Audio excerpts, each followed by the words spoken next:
Dentro de nuestro ciclo de Historia de la Ciencia y la Medicina en nuestro país, hemos hablado de las enfermedades en el Perú antiguo. Entonces, si ya sabemos de qué se enfermaban los antiguos peruanos, en el programa de hoy vamos a aprender cómo se curaban estas enfermedades. Hoy vamos a hablar de la medicina en el antiguo Perú. Una medicina, por supuesto, muy incipiente, muy rudimentaria, pero esa no solo era una característica de la medicina en nuestro territorio, sino también en Europa. De hecho, hay cosas muy similares entre ambas prácticas. De eso vamos a hablar en este programa. Esta es la primera parte. De hecho, vamos a tener una segunda parte de esta historia de la medicina en el antiguo Perú. La medicina antigua estaba además muy relacionada a la magia, a la religión, a las hierbas. Pero bueno, eso se los vamos a contar a lo largo del programa. Esto es Sucedió en el Perú.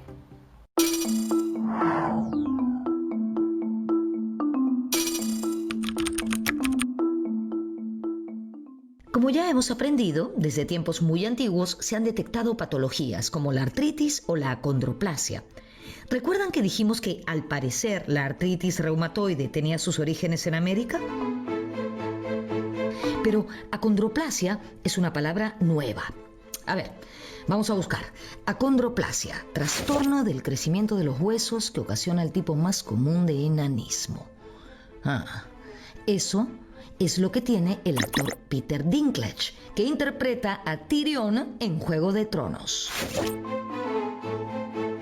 Para empezar, es importante señalar que las nociones de salud y enfermedad que hemos tenido los seres humanos y los grupos humanos a lo largo del tiempo han dependido de creencias, de formas de ver el mundo, de la cultura de cada comunidad, de eso que se conoce como cosmovisión.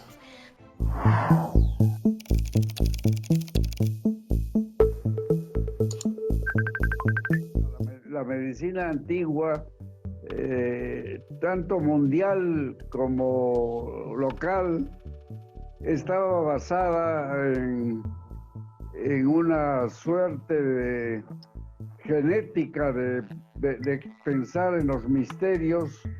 Dentro de ellos estaba la enfermedad y que tenía algo que ver con algo inmanente. A lo largo del tiempo, cuando los seres humanos, independientemente de sus culturas, han padecido de las mismas dolencias, han reaccionado casi de la misma forma. Es decir, han actuado por instinto. Y de eso nos hemos podido dar cuenta con la pandemia del COVID-19. No se sabe mucho del estado de la medicina en nuestro territorio al momento del contacto con los europeos. Lo que sí se sabe es que las prácticas que se realizaban aquí no diferían mucho de las de Europa en ese momento. Los griegos llegaron a postular que habían humores que debían estar en equilibrio en el momento de la salud, pero que los enfermos se enfermaban porque los humores se desbalanceaban y había que corregir ese desbalance con una serie de remedios. Efectivamente, algunos sostienen que los antiguos peruanos usaban los conceptos de los humores, que eran muy similares a los que regían la doctrina médica europea.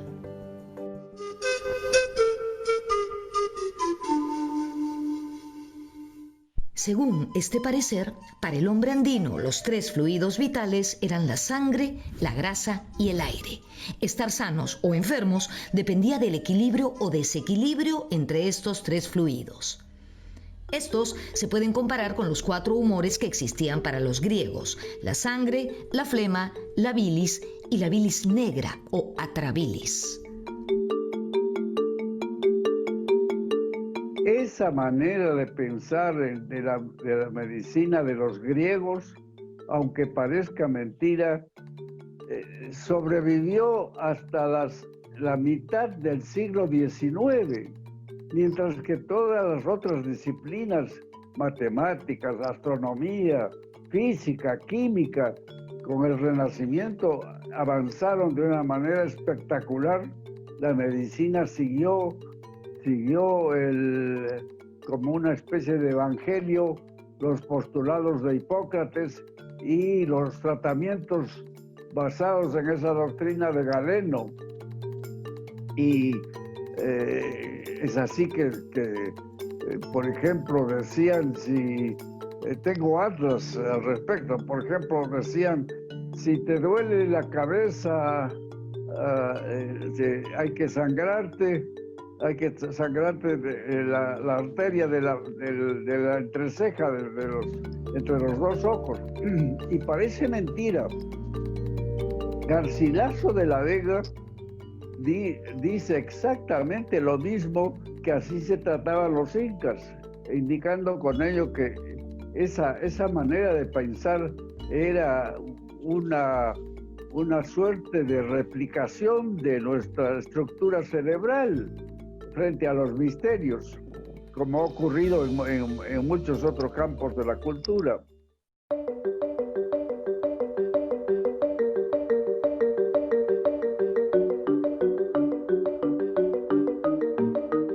América como en Europa en el momento del descubrimiento, la medicina era más o menos igual en este y en el otro lado del mundo. Tengo un libro en mi colección que fue editado poco después de la invención de la imprenta en 1491. Y allí, por ejemplo, postulan que para curar las diarreas era muy bueno hacer un caldo con el estiércol de perros que solo coman huesos. O sea que los europeos trajeron ese tipo de medicina a América. Por eso es que en los siglos XVI y XVII la medicina fue criticada por muchos debido a sus terribles y muchas veces despiadados métodos. Grandes literatos como Erasmo de Rotterdam, el propio Cervantes, Shakespeare, se burlaron de los médicos de una manera verdaderamente, a veces hasta procaz, como por ejemplo en el Perú, Juan del Valle Caviedes, que ha sido tratado por algunos historiadores de la medicina como una suerte de enemigo de la profesión, y han escrito en defensa de la medicina, pero leyendo bien, Juan del Valle Caviedes tenía toda la razón del mundo, porque eran curaciones espantosas. Juan del Valle y Caviedes, poeta satírico de origen español, muy importante en el virreinato peruano. Fue especialmente crítico con los políticos y los médicos. Escuchen si no este verso. Si de los médicos hablo, en la opinión popular de que no saben curar, novedad ninguna entablo. Erasmo decía, los buenos médicos no solo matan impunemente y cobran por el asesinato. Y Cervantes, Shakespeare, todos ellos se han ocupado porque con un poco de malicia y por supuesto con un buen sentido común, veían que los tratamientos de la medicina eran verdaderamente terribles y mortales.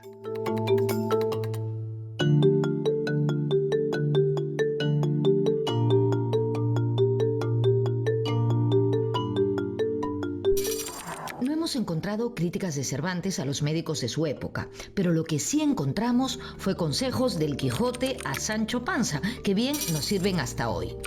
Come poco y cena más poco, Sancho, que la salud de todo el cuerpo se fragua en la cocina del estómago.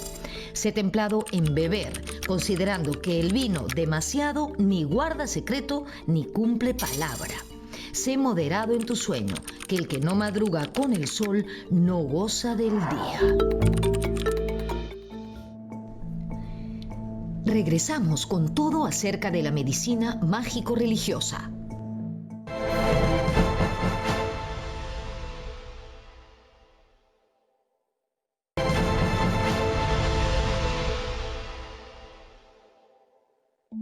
La medicina en el antiguo Perú estaba íntimamente ligada a lo sobrenatural, a la magia. Según el doctor Óscar Valdivia, esta concepción mágica nacía de la impotencia del ser humano de la antigüedad frente a una naturaleza que no era capaz de dominar.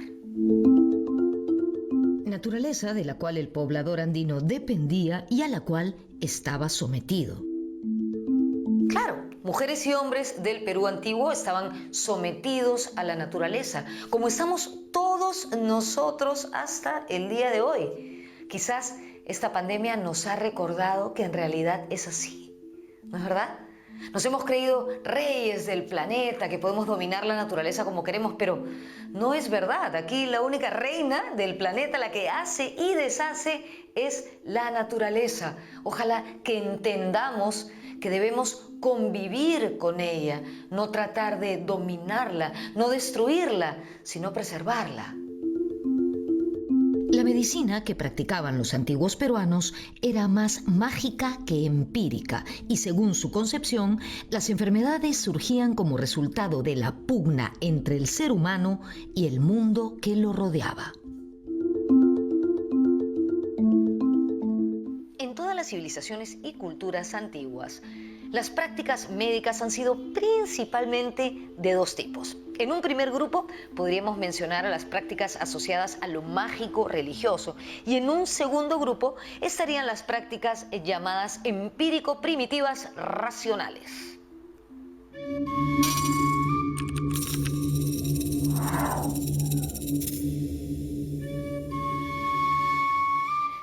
La relación de nuestros antepasados con la naturaleza era totalmente distinta a la que tenemos nosotros con ella hoy en día, ¿no? De hecho, los dioses de nuestros antepasados eran las mismas fuerzas de la naturaleza o los accidentes geográficos, ¿no? Ellos adoraban el sol, el mar, las estrellas, los sapos.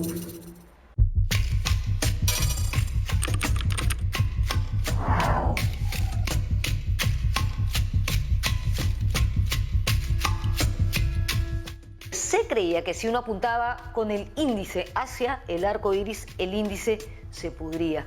Incluso que si uno se reía frente al arco iris o abría la boca frente a él, le salían caries. Las jóvenes no podían pasar por debajo de un arco iris. Si lo hacían, corrían el riesgo de ser fecundadas y quedar embarazadas y dar a luz seres muertos o monstruosos que debían enterrar de inmediato para no originar terribles enfermedades en el Ayllu. Por si no lo recuerdan, el Ayllu era un grupo familiar al interior de una comunidad. Increíble estas creencias alrededor de algo tan hermoso como un arco iris, ¿verdad?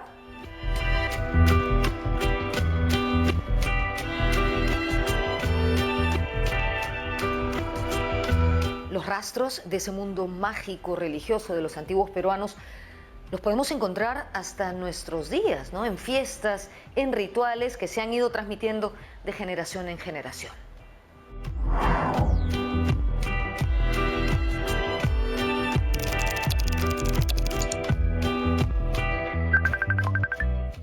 Rituales como por ejemplo el pago a la tierra, el pago a la Pachamama, el pago al cerro, el pago con la tinca, la chicha, ¿no?, que se hacía, los sacrificios también que se hacía de animales. Pero una de estas cosas que me llaman la atención mucho es esta romería que se hace al nevado al nevado Sangate, ¿no? Es la famosa fiesta del Koyur Riti, donde de diferentes zonas del Cusco llegan, ¿no?, en determinada época para algunos, los guardianes señalados por la comunidad, suban, ¿no?, a este nevado y traigan hielo. Estas son ritos profilácticos que vienen pues de épocas pues inmemoriales, ¿no? llegan y evidentemente sirven para agradecer, para también hacer una profilaxis pues de enfermedades, epidemias, etcétera, ¿no? Hasta ahora siguen, ¿no? Solo que ahora está mimetizado pues con la religión católica, ¿no? En la cima hay una cruz y abajo hay una capilla ahora, ¿no? Pero todavía siguen haciendo, ¿ah? Muy interesantes.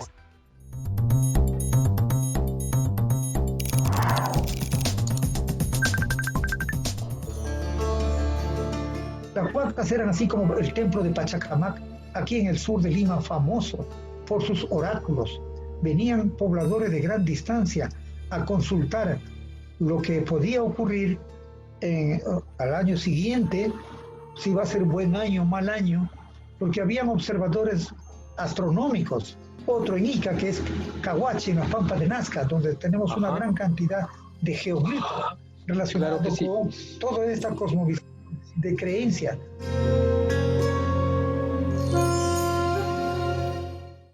No se vayan, porque volvemos con las fiestas que realizaban los incas para calmar la ira de los dioses ante cualquier tragedia colectiva. También con las conclusiones del programa.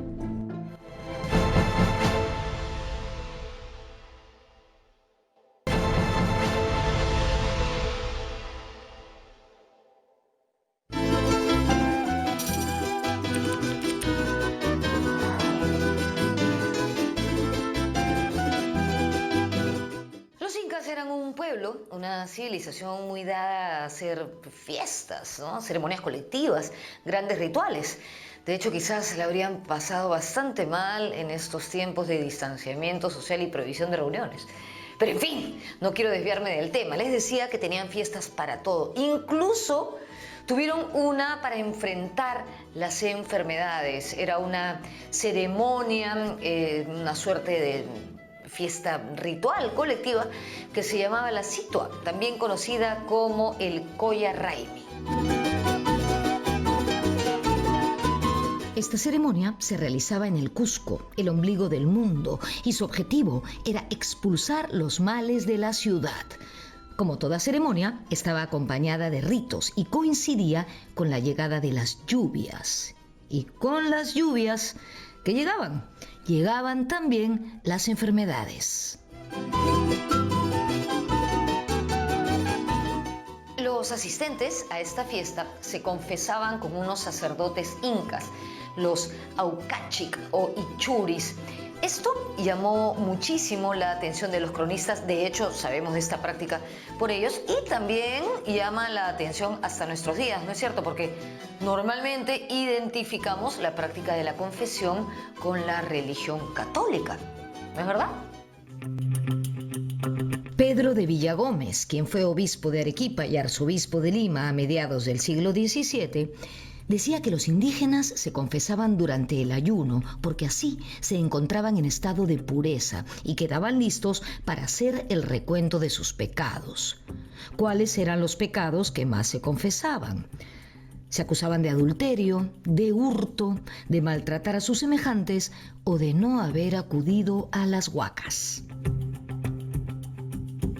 Volviendo a la Situa, se ayunaba y se sacrificaba a los animales más sanos y hermosos. Así, en esta fiesta se invocaba por la salud física y espiritual de las personas. Las personas enfermas o con algún defecto físico eran arrojadas de la ciudad. El cronista indígena Felipe Guamán Poma de Ayala cuenta en su crónica que a la Situa asistían hombres armados, como si se fueran a la guerra, y gritaban cosas como esta: enfermedades, desastres, desdichas y peligros, salid de esta tierra. Desde el Cusco salían grupos de personas en la dirección de los cuatro suyos y se bañaban con todo y armas en los ríos que encontraban a su paso. El agua de los ríos cumplía una función purificadora y además llevaba la enfermedad hacia el mar, es decir, la expulsaba. Durante el tiempo de la Situa se utilizaba el zancu. ¿Qué cosa era el zancu? una especie de mazamorra de maíz mal molido que ellos se untaban en la cara y en el cuerpo y que también colocaban en los umbrales de las puertas de las casas para evitar que entrara la enfermedad.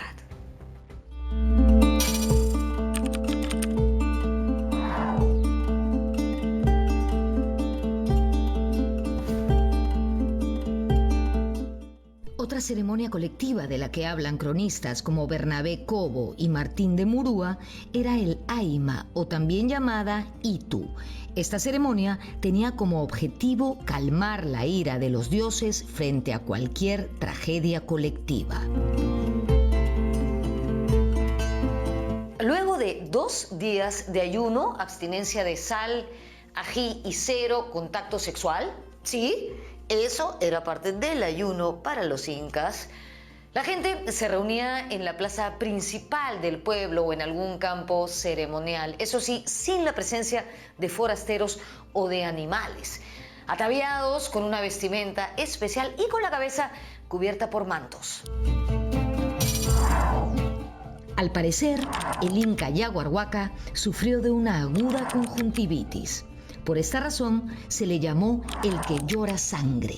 Y según la versión de Guamán Poma de Ayala, una de las esposas principales del inca Cápac Yupanqui, Chimbomama Cagua, sufría de ataques de epilepsia. Luego de marchar un día entero en esta suerte de caminata del terror, la procesión se detenía. Acto seguido, el sacerdote decía: ya pueden parar, nuestras plegarias han sido escuchadas por los dioses. ¿Cómo sabía eso el sacerdote? Bueno, pues por eso era un sacerdote, ¿no? Inmediatamente después, todo se transformaba. La tristeza, la fatiga, el cansancio, la solemnidad del ritual se convertían automáticamente en fiesta, en felicidad, en celebración. Comenzaban otras 24 horas, pero estas eran horas de baile, de trago, de festejo.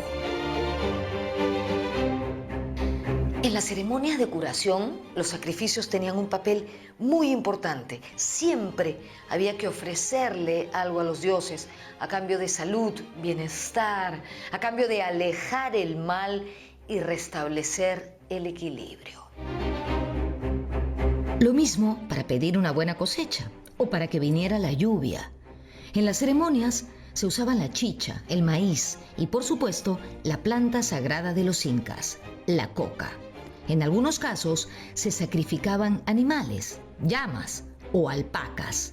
Incluso se encuentra algún registro de sacrificios humanos. Hasta aquí este primer programa sobre la historia de la medicina en el antiguo Perú. Nos quedamos con 2 ideas fundamentales que están bastante relacionadas entre sí. La primera, la medicina en el antiguo Perú estaba íntimamente vinculada a la magia y a la religión. La segunda, al momento del encuentro entre América y Europa, las prácticas médicas de ambos continentes no diferían mucho, eran bastante parecidas. Nos vemos en la próxima.